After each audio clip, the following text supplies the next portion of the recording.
A particle p moves in a straight line with acceleration a is equal to sine omega t at t seconds, where omega is a constant.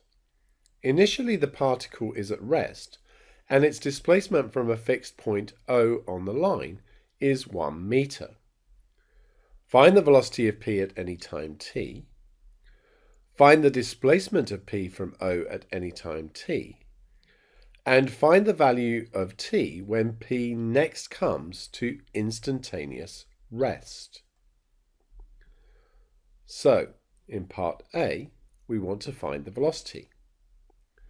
This is the acceleration. To go to velocity, we need to integrate. So we're going to be integrating sine omega t dt.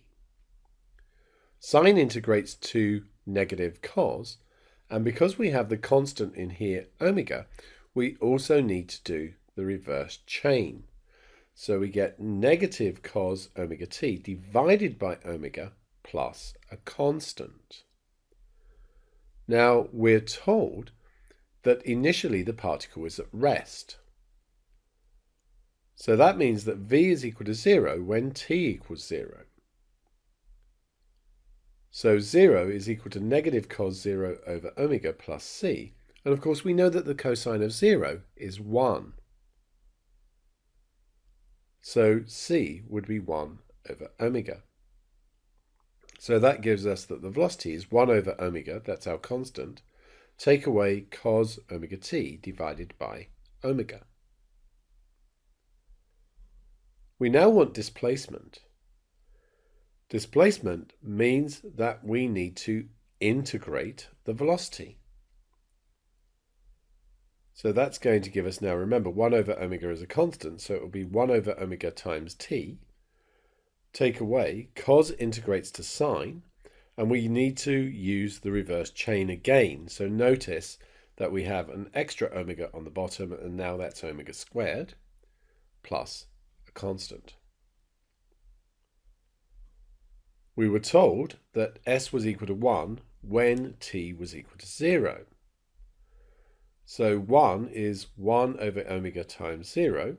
Take away sine of 0 over omega squared plus c. And of course the sine of 0 is 0.